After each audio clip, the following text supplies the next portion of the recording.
Welcome to target सरकारी नौकरी। मैं हर्षद अली। चाइल्ड डेवलपमेंट यानी बाल विकास की आज हमारी 5वीं क्लास है। इस क्लास में हम डिस्कस करेंगे एक बालक के विकास की अवस्थाएं यानी स्टेजेस ऑफ डेवलपमेंट। सीडीपी का ये कोर्स आपके आने वाली जो शिक्षक भर्तियां हैं उनके लिए बेहद इंपॉर्टेंट है। जैसे सीटेट का एग्जाम है, यूपी टेट है और सुपर टेट, इन तीनों परीक्षाओं के लिए बेहद इंपॉर्टेंट कोर्स है। इससे पहले 4 लेक्चर हुए हैं, उनको देख लीजिए। जिनको नहीं आता है सीडीपी उनके लिए बेहद इंपॉर्टेंट रहेगा ये, क्योंकि हमने बिल्कुल शुरू से एकदम बेसिक से लेकर के चले हैं इसको। अगर हम बात करें सबसे पहले स्टेजेस ऑफ डेवलपमेंट की, तो विद्वानों ने या फिर मनोवैज्ञानिकों ने ये जो अवस्था हैं, जो विकास की अवस्थाएं हैं, इन अवस्थाओं के काल को, इन अवस्थाओं के समय को अलग अलग परिभाषित किया है, यानी अलग अलग टाइम पीरियड में इसको बांटा है। अवस्थाओं की पिछली क्लास में हम पढ़ रहे थे कि जो विकास की अवस्थाएं होती हैं एक बालक की, वो किस तरह से होंगी। शुरुआत हो जाती है उसके गर्भावस्था से। जो माता होती है, माता के गर्भावस्था से इसकी शुरुआत होती है। जब बच्चा या शिशु माँ के गर्भ में होता है उसको नाम दिया जाता है भ्रूण। भ्रूण से लेकर यानी एम्ब्रियो से लेकर उसके जन्म होने तक का समय उसका प्रीनेटल स्टेज या गर्भावस्था कहलाती है। जन्म उसका हो जाता है तो जन्म से लेकर शुरुआत के 2 वर्ष तक उसको, उसकी जो अवस्था है उस बच्चे की, उसको शैशवावस्था या इन्फेंसी बोला जाता है। लेकिन आपका एक डाउट देखा कहीं पर लिखा हुआ कि जो शैशवावस्था है उसको जन्म से लेकर 5 वर्ष या जन्म से लेकर 6 वर्ष भी लिखा रहता है। एक्चुअली ये वाला जो टाइम है ये एनसीईआरटी बुक के अकॉर्डिंग है। इसमें अभी हमने बताया कि अलग अलग विद्वानों के, मनोवैज्ञानिकों के द्वारा इन अवस्थाओं का समय अलग अलग लिया गया है। तो पहले ये वाला डिवीज़न हम देख लेते हैं, इसके बाद जिसको ज़्यादा एक्सेप्ट किया गया है फिर उसको डिस्कस करते हैं। तो परीक्षा में आपको अगर इस तरह के ऑप्शंस मिले तब भी आप यहाँ से सेलेक्ट कर पाएंगे अपना आंसर। तो ये बाल्यावस्था है, चाइल्डहुड। 2 वर्ष के बाद में 2 वर्ष से 12 वर्ष तक जो है कि जो अवस्था रहेगी वो बाल्यावस्था या चाइल्डहुड कहलाएगा। इसमें भी आपकी 2 अवस्था हो सकती हैं, 3 भी हो सकती हैं। जैसे इसको बाल्यावस्था को या चाइल्डहुड को ही हम डिवाइड कर सकते हैं। 2 वर्ष से 6 वर्ष तक का समय जो है वो पूर्व बाल्यावस्था काल कहलाएगा और उसके बाद में 7 से 12 तक का जो है वो उत्तर बाल्यावस्था कहलाएगा। तो इसको फर्दर डिवाइड आप कर सकते हैं कि जो पूर्व बाल्यावस्था है वो 2 वर्ष से 6 वर्ष तक का समय है बच्चे का, और उत्तर बाल्यावस्था 7 वर्ष से 12 वर्ष। उसके बाद में किशोरावस्था आ जाती है एडोलेसेंस, 12 वर्ष से 18 वर्ष तक की आयु। जो हम बाल विकास में, चाइल्ड डेवलपमेंट अपने इस सब्जेक्ट में जो पढ़ते हैं वो आप याद रखिएगा, हम केवल इन 3 अवस्थाओं का अध्ययन करेंगे। कौन सी? शैशवावस्था, बाल्यावस्था, किशोरावस्था। इसका हम अध्ययन पहले ही कर चुके हैं पिछले लेक्चर में। अब दूसरे डिवीजन की जो हम बात कर रहे हैं, जिस पर आपने एक कमेंट भी किया है, उसको देख लेते हैं। चलिए हम बात करेंगे विकास की अवस्थाओं की जो सबसे ज्यादा सर्वमान्य आपको देखने को मिलती हैं, जिसे ज़्यादातर विद्वानों का समर्थन है। तो अगर हम बात करें इसमें गर्भावस्था की, प्रीनेटल स्टेज की, माँ के गर्भ में, इसको हम बोलते हैं, देखो प्रश्नों की जो तरीका होता है पूछने का, वो 0 से लेकर जन्म तक पूछेगा। ऐसे कि माँ के गर्भ में 0 से लेकर जन्म तक की जो अवस्था है बालक की, जो पहली अवस्था है वो क्या है, ये इसको हम बोलते हैं गर्भावस्था है, प्रीनेटल स्टेज। इसका टाइम पीरियड कितना होता है परीक्षा में पूछ लेता है, 9 माह 10 दिन होगा या फिर 280 दिन टोटल होगा, ये मिलेगा आपको। इसके बाद में जब बच्चे का जन्म होगा, जन्म से लेकर के 5 वर्ष तक जो है उसकी, जन्म से लेकर 5 वर्ष तक की जो उसकी अवस्था कहलाएगी बच्चे की, उसको बोलेंगे हम शैशवावस्था या इन्फेंसी एज। ये जन्म से लेकर 5 वर्ष के एंड तक होगी, और यहाँ हम कह सकते हैं कि 6 वर्ष के स्टार्टिंग। अगर 6 वर्ष कहीं ऑप्शन में आपको मिले जन्म से लेकर 6 वर्ष, तो समझिए कि 6 वर्ष का जो स्टार्टिंग है वो, तो ये दोनों ही मिल सकता है, 0 to 5 और 0 to 6। तो ये आप क्लियर रखिए बिल्कुल एकदम, अब डाउट नहीं रहना चाहिए इसमें आपको। अगली जो शुरुआत होगी इसके बाद 6 वर्ष की स्टार्टिंग, 6 वर्ष की जब स्टार्टिंग हमने यहाँ लिए, तो 6 वर्ष की स्टार्टिंग से ही क्या है, चाइल्डहुड शुरू हो जाता है, बाल्यावस्था शुरू हो जाती है। या ऐसा कह सकते हैं कि 5 वर्ष का अंत होते होते क्या शुरू हो जाएगी, 6ठा वर्ष भी लग जाएगा, और 5वें वर्ष के अंत और 6ठे वर्ष की स्टार्टिंग में बाल्यावस्था शुरू हो जाएगी, ये भी बोल सकते हैं, जो कि चलेगी 12 वर्ष के लास्ट तक, और 12 वर्ष के अंत तक या 13 वर्ष के स्टार्टिंग तक की अवस्था रहेगी। अगली अवस्था है बाल्यावस्था के बाद है अगली अवस्था किशोरावस्था। किशोरावस्था जो है 13 वर्ष से जो है ये स्टार्टिंग हो जाएगी इसकी, या 12 वर्ष की एंडिंग से या 13 वर्ष की स्टार्टिंग से इसकी शुरुआत हो जाएगी, और ये जो है कितनी एज तक रहेगी, 18 वर्ष तक। तो याद रखेंगे ये 18 वर्ष तक रहेगी किशोरावस्था। उसके बाद आती है जो 18 वर्ष यानी 19 वर्ष की स्टार्टिंग से लेकर के 19 वर्ष की स्टार्टिंग से लेकर हमारी मृत्यु तक का जो समय है, हमारी डेथ जो मृत्यु है, डेथ जब तक हमारी होती है उसको बोलते हैं अडल्टहुड या प्रौढ़ावस्था। तो हमें जो इस बाल विकास विषय में जो पढ़ना है वो कौन कौन सी अवस्थाएं पढ़नी है, ये तो एक पूरे पूरे व्यक्ति की हो गई। यहाँ बाल विकास विषय है हमारा, तो हम बालक के बारे में ही यहाँ अध्ययन करेंगे। तो कौन कौन सी बालक के अध्ययन की जो अवस्थाएं हैं, ये प्रौढ़ावस्था इसमें से खत्म, ये हट जाएगी, और ये हम पहले ही डिस्कस कर चुके हैं। तो 3 मेन अवस्थाएं आपको चाइल्ड डेवलपमेंट में मिलती हैं, एक तो शैशवावस्था, बाल्यावस्था, किशोरावस्था। आज हम डिस्कस करेंगे शैशवावस्था या इन्फेंसी एज को। जो इसमें आपका डाउट था किसी का, मैंने देखा था कमेंट में, तो ये अब डाउट आपका क्लियर हो गया होगा, आई होप। तो अलग अलग मनोवैज्ञानिक, अलग अलग विद्वानों के अनुसार जो विकास की अवस्थाएं हैं उनको अलग अलग डिवाइड किया गया है।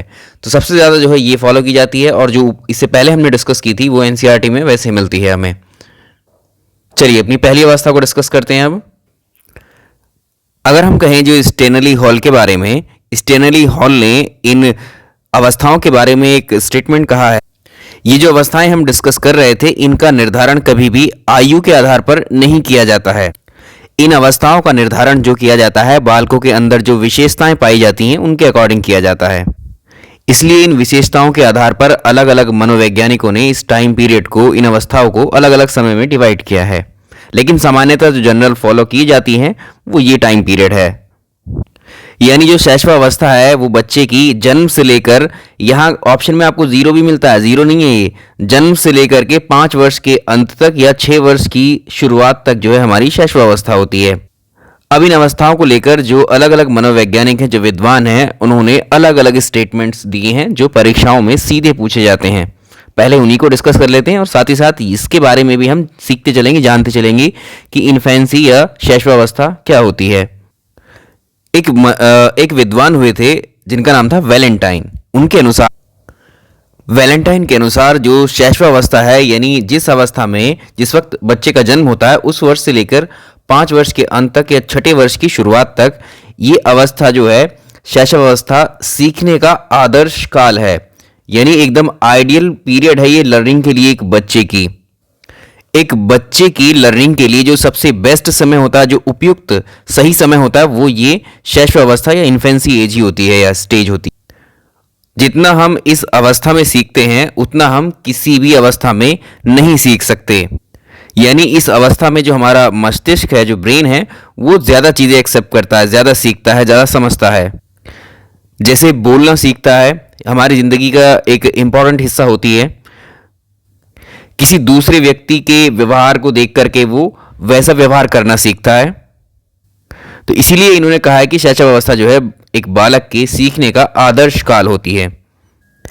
पहले यहाँ पर जो स्टेटमेंट्स दिए गए हैं इन अवस्थाओं के बारे में अलग अलग विद्वानों के, उनको हम डिस्कस कर ले रहे हैं। इसके साथ इस अवस्था में क्या क्या विकास होते हैं। देखिए, एक बच्चे ने जब जन्म लिया है, जन्म के बाद से उसका शरीर में वृद्धि होगी और उसकी बुद्धि यानी उसके मस्तिष्क में भी जो है चीज़ें ऐड होती चली जाएंगी, उसका भी विकास होता चला जाएगा। तो इसमें शारीरिक विकास को हम पढ़ेंगे, शारीरिक विकास के साथ साथ हम उसके मानसिक विकास को पढ़ेंगे। मानसिक विकास के बाद जब वो समाज में आता है, कनेक्ट करता है एक दूसरे से, तो उसका सामाजिक विकास और उसका जो नैतिक विकास है और जो भाषा के रूप में जो विकास है, ये सारी चीज़ें इसमें शामिल होंगी। उससे पहले हम क्या है, इनके स्टेटमेंट्स को देख रहे हैं जो सीधे परीक्षा में पूछे जाते हैं। जन्म के बाद ऐसा होता है, बहुत सारे बच्चों की मृत्यु भी हो जाती है। जन्म के बाद जब बहुत सारे बच्चों की, आपने सुना होगा, जन्म के बाद ही किसी बच्चे की मृत्यु हो गई, तो काफ़ी जगह ऐसा देखने को मिलता है। तो इस काल को जो है खतरनाक काल भी कहा गया है। वो इसीलिए कहा गया है कि इस अवस्था में मृत्यु देखने को मिलती है इसमें। यानी बहुत सारे बच्चे ऐसे होते हैं जिनकी शैशवावस्था में ही मृत्यु हो जाती है। तो हरलॉक ने इसके ऊपर एक स्टेटमेंट दिया है। तो हरलॉक के अनुसार ये शैशवावस्था है, ये खतरनाक काल एवं अपीली काल है। तो हम कह सकते हैं सीधे सीधे इसके, इस अवस्था के, शैशवावस्था के ये क्या हो गए, इसके उपनाम हो गए। यानी इस अवस्था को सीखने का आदर्श काल कहा जाता है, खतरनाक काल एवं अपीली काल कहा जाता है। इस तरह से भी क्वेश्चन फ्रेम होते हैं। इसके बाद बात करेंगे, एक मनोवैज्ञानिक हैं ये मुख्यतः मनोविश्लेषणवादी थे, सिगमंड फ्राइड जो थे। इनके अनुसार इनका मानना या इनका कहना था कि एक बालक जो होता है वो 5 वर्ष की आयु तक उसको जो भी बनना है वो यहाँ बन जाता है इस एज में ही। यानी उसको आगे क्या बनना है ये जन्म से लेकर 5 वर्ष तक की एज में ही डिसाइड हो जाता है। क्योंकि उसकी जो बुद्धि है, उसकी बुद्धि का विकास 5 वर्ष तक की आयु में 75% डेवलपमेंट हो जाता है उसकी बुद्धि का। 75% उसकी बुद्धि विकसित हो जाती है इस एज में या इस अवस्था में, इन्फेंसी एज में। मतलब ये फैक्टर भी डिसाइड हो जाते हैं कि आगे चल के ये बच्चा कैसा बनेगा, ये कमज़ोर रहेगा, एक सामान्य बच्चा रहेगा या ज़्यादा अच्छा रहेगा। यानी 4 से 5 साल तक के इस बच्चे की क्रियाकलापों को देखकर ये बताया जा सकता है कि ये आगे किस तरह से अपने जीवन में आगे बढ़ेगा, यानी वो उन्नति करेगा या पीछे रह जाएगा। ये डिसीजन भी इसी अवस्था में हो जाता है। तो इनके अनुसार एक स्टेटमेंट आया, तो इसका मतलब हम ये कह सकते हैं कि जो ये शैशवावस्था है, जन्म से लेकर 5 वर्ष तक का जो समय है, ये एक बच्चे की, एक बालक की एक जीवन की आधारशिला है। एक तरीके से यहाँ पर उसकी फाउंडेशन है। यानी जो हमारा जीवन आगे बनेंगे, हम जैसे बनेंगे, उसकी जो आधारशिला, उसकी जो नींव है, वो किस अवस्था को मानी गई है? शैशवावस्था को। तो ये किसने कहा है? सिगमंड फ्राइड ने शैशवावस्था को क्या बताया? भावी जीवन की आधारशिला या भावी जीवन की नींव या फाउंडेशन कहा है। यानी हम ये कह सकते हैं जो हमारा भविष्य है वो पूरा का पूरा इस शैशव अवस्था पर टिका हुआ है। ये 4 से 5 वर्ष तक की जो एज रहेगी इसमें। अगर हम बात करें अपने मानसिक विकास की, तो जो हमारा मानसिक विकास सारे जीवन में होता है उसका 50% यानी उसका आधा जो है वो इसी अवस्था में हो जाता है। और ये बात किसने बताई? गुड एनफ ने बताई थी। क्रो एंड क्रो के अनुसार क्या था कि 20वीं शताब्दी जो थी, जो 20वीं सदी थी, इसमें बालकों के ऊपर सबसे ज़्यादा रिसर्च किए गए थे, सबसे ज़्यादा अनुसंधान किए गए। तो बालकों के विकास को लेकर सबसे ज़्यादा काम इसी सदी में हुआ। इसलिए जो क्रो एंड क्रो थे, ये विद्वान, इन्होंने क्या कहा कि 20वीं सदी क्या है? ये बालकों की सदी है। एज इट इज़ प्रश्न पूछा हुआ है आपसे। तो 20वीं सदी में बालकों को लेकर बहुत सारे रिसर्च, बहुत सारे अनुसंधान होने के कारण जो है क्रो एंड क्रो ने जो है 20वीं सदी को बालकों की सदी कहा है। चलिए, तो अब हम बात कर रहे हैं किसकी? जो आपका शैशव अवस्था है, इसके उपनाम देख लेते हैं क्या क्या है। उपनाम भी सीधे सीधे पूछे जाते हैं कि किस अवस्था को ऐसे कहा जाता है। तो इसमें उपनाम में अगर हम पहली बात करें तो इसको सीखने का आदर्श काल कहा जाता है। जैसे कि अभी हमने डिस्कस किया था, सीखने का आदर्श काल सबसे उपयुक्त एज होती है, इसमें बहुत ज़्यादा सीखता है बच्चा। उसमें इसी को कहा जाता है तीव्र विकास का काल। या इसी अवस्था में क्या होता है? शैशव अवस्था में बालक का जो विकास है बहुत तेजी के साथ में होता है। इसमें जैसे वजन को लेकर हम बात करें, उसके वेट को लेकर, उसकी लंबाई, उसका वजन, और बाकी उसका ओवरऑल जो है मानसिक विकास भी तेजी से होता है इसमें। जैसे हमने बात की कि 50% जो उसका मानसिक विकास है वो इसी एज में 3 वर्ष तक की आयु तक ही हो जाता है। इसी को हम कह रहे हैं कि जीवन की आधारशिला, मतलब बच्चा जो फ्यूचर में, भविष्य में बनने वाला है, उसका जो बेसिक फाउंडेशन है, वो इसकी जो फाउंडेशन, इसकी जो नींव है, वो इसी शैशव अवस्था में रख दी जाती है। यानी 4 से 5 वर्ष, जन्म से लेकर 4 से 5 वर्ष तक की जो आयु उसकी होती है, उसी में ये डिसाइड हो जाता है कि बच्चा क्या बनने वाला है। और इस एज में बच्चा सबसे ज़्यादा जो है वो खिलौनों के साथ खेलता है, उसको पसंद होता है खिलौनों के साथ में रहना, तो ये खिलौनों की अवस्था भी कहलाती है। यानी इस अवस्था में बच्चा अपने खिलौनों के साथ खेलकर समय को व्यतीत करता है।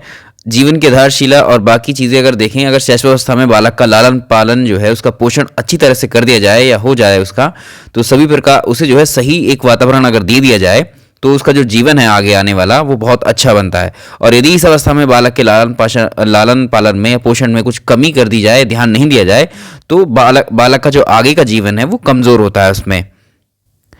इस काल में बच्चों के अंदर नैतिकता नहीं होती है, बिल्कुल भी शून्य होती है। इसको इसलिए बोलते हैं नैतिक शून्यता काल। और इस काल में ना तो बालक जो है एक तरीके से समाज से कनेक्ट होता है, तो ना तो सामाजिक होता है और ना ही वो असामाजिक, इसलिए इसको उदासीनता का काल भी बोलते हैं। यानी न्यूट्रल टाइप का उसका नेचर रहता है इस वक्त में। इस काल में बच्चा जो है, जो चीज़ें होती हैं, उनको सभी को जिंदा एकदम ऐसे मानता है कि जैसे सजीव हैं ये चीज़ें। तो ये जीन पियाजे का सिद्धांत हम अगले लेक्चर में पढ़ेंगे, उसमें हम डिस्कस करेंगे इन चीज़ों को। अगला जो महत्वपूर्ण पॉइंट है इसमें मार्क कर लेंगे, बच्चा इसमें जो है अनुकरण से यानी इमिटेशन से सीखता है, तो इसको अनुकरण की अवस्था इसको बोलते हैं हम। यानी एक तरीके से जो भी कुछ उससे कोई बोलेगा उसके परिवार में या कोई बाहर का व्यक्ति, तो वैसे ही वो बोलेगा। यानी एक तरीके से क्या है, नकल करता है बच्चा इसमें। नकल करने की कोशिश करता है। इसी को बोलते हैं अनुकरण या इमिटेशन। यानी जैसे आप उसको बोलोगे वो वैसा ही बोलना, वो जो है कोशिश करेगा बोलने की। और बालक इस अवस्था में जितना भी चिंतन करता है वो सब उसका अतार्किक होता है। तो ये सारे नाम हो गए, ये इसके उपनाम हैं किसके, शैशव अवस्था के हैं। आपका साल 2021 का जो यूपीपीएससी के द्वारा अपर पीसीएस लोअर पीसीएस की जो परीक्षाएं कराई जाएंगी, जैसे समीक्षा अधिकारी और सहायक समीक्षा अधिकारी, ये लेखपाल की परीक्षाएं, तो इन परीक्षाओं के लिए जो है यहाँ अनअकैडमी ने जो है अपने कोर्सेस लॉन्च किए हैं यहाँ पर, जिसमें अगले महीने से मेरी लाइव सेशंस भी रहेंगे वहाँ पर। तो इसमें आपको डेली लाइव क्लासेस रहेंगी, लाइव सेशंस रहेंगे। यूपीपीएससी के द्वारा जो अपर पीसीएस लोअर पीसीएस की बात चल रही है यहाँ पर, तो लाइव टेस्ट क्विजेस रहेंगे यहाँ पर। क्लासेस का अनलिमिटेड एक्सेस रहेगा, इसमें पूरे फुल लेंथ कोर्सेस हैं, जिसमें यहाँ पर शामिल है अलग अलग कोर्सेस अलग अलग एजुकेटर्स के। आपको जैसे इंडियन पॉलिटी है, इंडियन पॉलिटी यहाँ पर देख सकते हैं आप। मैथमेटिक्स है, फाउंडेशन कोर्स मैथमेटिक्स का, जो कि आपके पीसीएस के लिए हैं। तो यहाँ पर लक्ष्य फाउंडेशन कोर्स भी आ गया 2021 का। तो 2021 के लिए इंग्लिश मीडियम के लिए कोर्सेज हैं, हिंदी मीडियम के लिए कोर्सेज हैं, जिनका अभी गोल है यूपीपीसीएस करना। तो वो यहाँ पर अपने कोर्सेज स्टार्ट कर सकते हैं, अपनी प्रिपरेशन को स्टार्ट कर सकते हैं अनअकैडमी के साथ में। ये सारी क्लासेस आपको अनअकैडमी के लर्निंग ऐप पर मिलती हैं। तो लर्निंग ऐप को आप एक बार इंस्टॉल कर सकते हैं। अगर आपके पास लिंक नहीं तो डिस्क्रिप्शन से लिंक आप ले लेंगे, वहाँ से आप इंस्टॉल करके इन कोर्सेज पर सीधे पहुँच जाएंगे। पूरे सिलेबस के अकॉर्डिंग ही इसको वेल डिज़ाइन किया गया है एक तरीके से।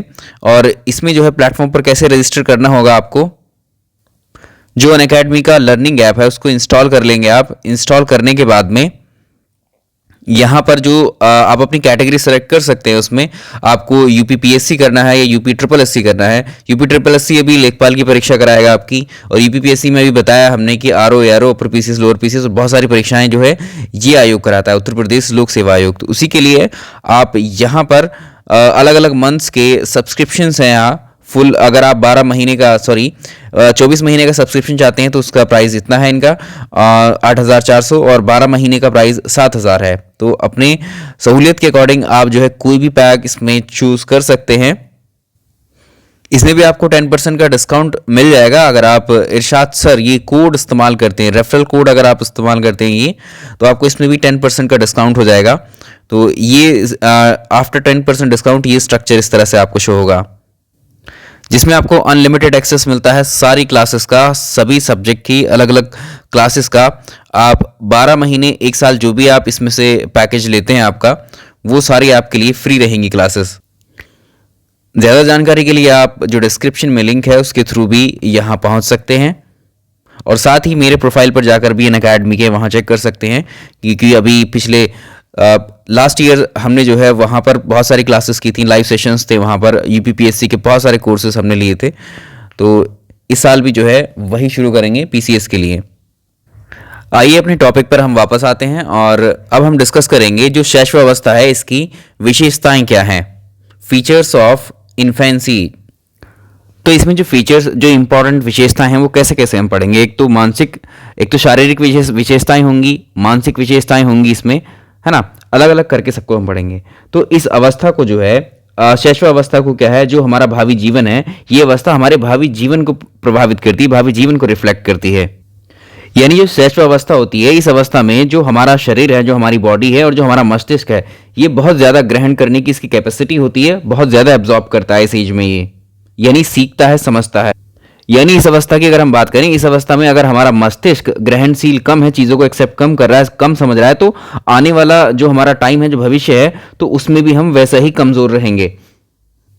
और मान लीजिए जिस प्रकार से शरीर की वृद्धि इस वाली अवस्था में होती है, उसी के अकॉर्डिंग जो है वो फ्यूचर में भी उसकी हेल्थ में ये चीज़ें झलकने लगती हैं हमें। यानी वही बात जो हम शुरुआत में ही कह रहे थे कि शैशव अवस्था में बालक का जो अगर उसका पालन पोषण है वो अच्छी तरह से हो जाता है, सही प्रकार का उसको वातावरण मिल जाता है, तो उसका जो अगला जो जीवन है, उसका आगे भविष्य है, वो बहुत अच्छा बनता है।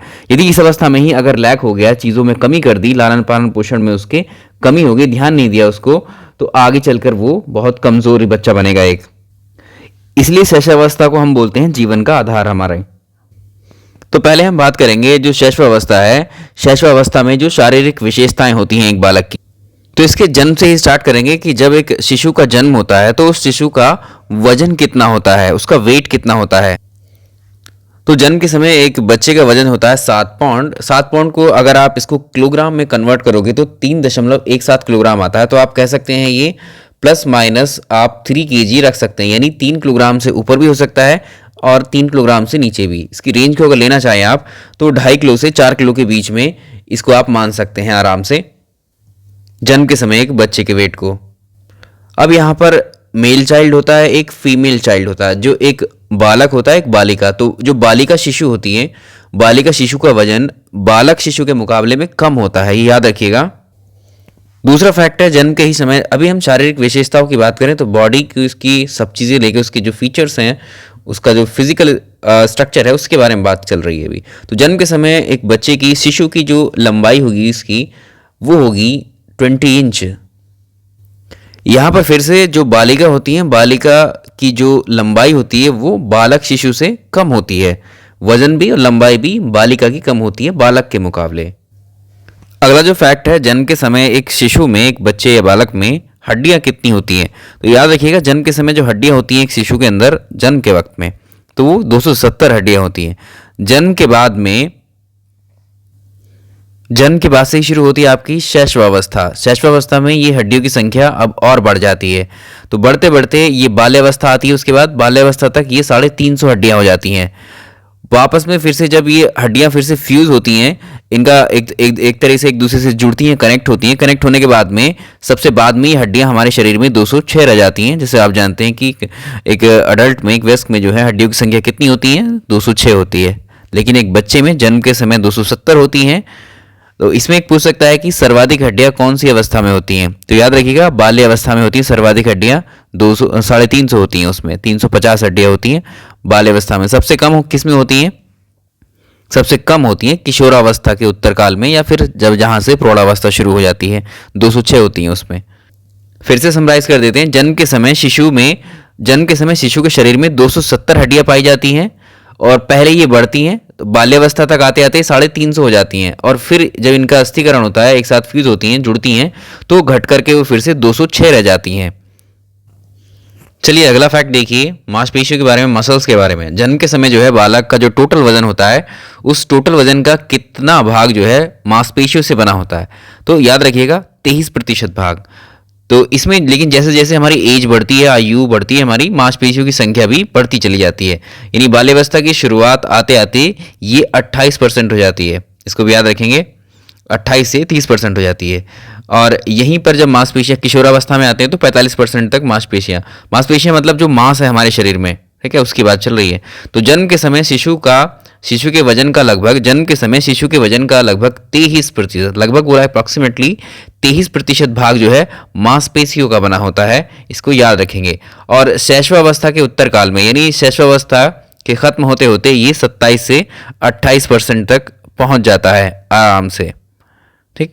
तो ये शैशवावस्था का है इतना, ये जन्म के समय का था और ये शैशवावस्था तक आते आते, क्योंकि भाई शैशवावस्था तो जन्म से लेकर के 5 वर्ष के अंत तक या 6 वर्ष की शुरुआत तक है ना, इसीलिए।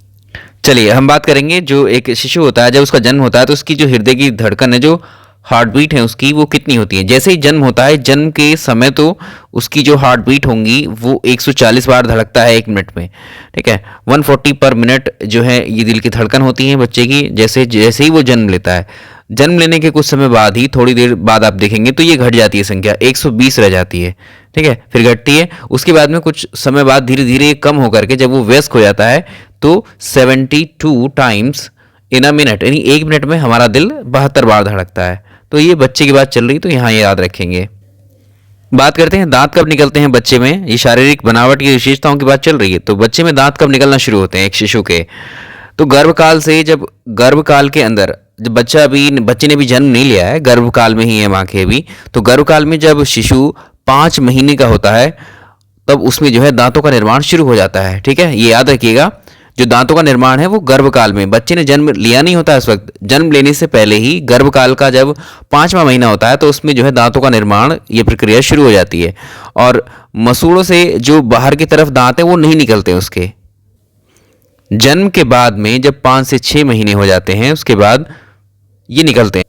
इसको ऐसे समझ सकते हैं कि जो बालिका होती हैं, ठीक है, जो फीमेल चाइल्ड होती हैं, उनके जो दांत निकल आते हैं वो 5 महीने में निकल आते हैं जन्म के बाद। और बालक के लिए जो है ये 6 महीने हैं। एक बालक के, एक मेल चाइल्ड के जो दांत निकलेंगे वो 6 महीने के अंदर आते हैं, और बालिका के थोड़े पहले आते हैं, 1 महीना। और तो हम कह सकते हैं कि लगभग 5 से 6 महीने के बालक बालिका जब हो जाते हैं जन्म के बाद, तो उनके दांत निकलने शुरू हो जाते हैं, मसूड़ों से बाहर आ जाते हैं। अब यहाँ कंफ्यूज होने की ज़रूरत नहीं है कि दांतों, हमने बताया कि दांतों का निर्माण शुरू होता है माँ के गर्भकाल में ही, जब गर्भकाल का 5वां महीना हो रहा होता है तभी। लेकिन जब जन्म ले लेता है, जन्म के बाद में जब 5 महीने, 5 से 6 महीने का टाइम पीरियड होता है, तो मसूड़ों से दांत बाहर आने लगते हैं, ठीक है। तो ये वो टाइम पीरियड है यहाँ पर। तो लगभग 5 से 6 महीने के बाद जब बालक बालिका इतनी एज के हो जाते हैं, 5 से 6 महीने के, तो उसके दांत निकलने शुरू हो जाते हैं।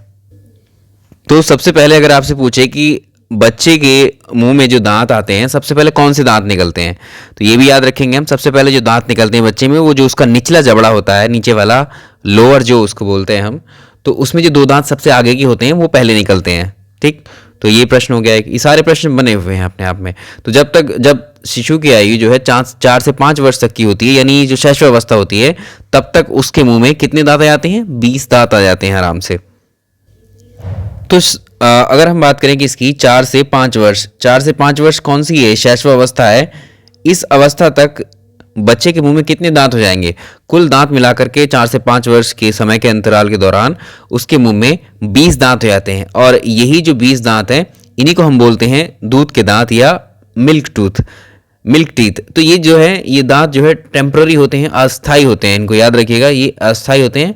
जो मिल्क टीथ होते हैं ये टूट जाते हैं, गिर जाते हैं और फिर से जो है बाद में निकलना शुरू होते हैं। 6 से 7 वर्ष की आयु के बाद ये गिरना शुरू हो जाते हैं। उसके बाद इनके स्थान पर जो है स्थायी दांत आते हैं, जो आपके अभी तक है परमानेंटली। तो एक तो ये चीज़ हमने सीखी कि बालक की अपेक्षा जो बालिका होती हैं, बालिका फीमेल चाइल्ड के जो दांत हैं वो जल्दी आते हैं, ठीक है।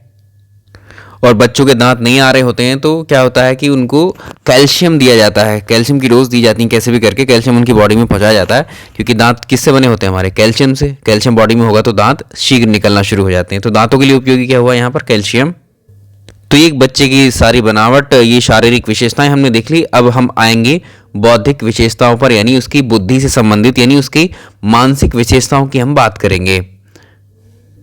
जैसे एक बालक ने जब जन्म लिया तो उसके मस्तिष्क का भार कितना होता है? तो ये तो एक फैक्ट है, 350 ग्राम होता है, 350 ग्राम होता है जन्म के समय, है ना। तो इसके साथ में जो बौद्धिक विकास हैं वो हम अगले लेक्चर में पढ़ेंगे। ये लेक्चर पसंद आया हो तो लिख दीजिए कमेंट बॉक्स में। अगले ही लेक्चर में जीन पियाजे के सिद्धांतों को हम डिस्कस करना शुरू करेंगे। अब ये टॉपिक आपके इंटरेस्टिंग होना शुरू हो जाएंगे। तो ये भी फाउंडेशन ही था अभी तक हमारा, ठीक है, जो भूमिका बन चुकी है इस विषय को लेकर। इसमें कुछ भी टफ नहीं लगेगा अब आपको।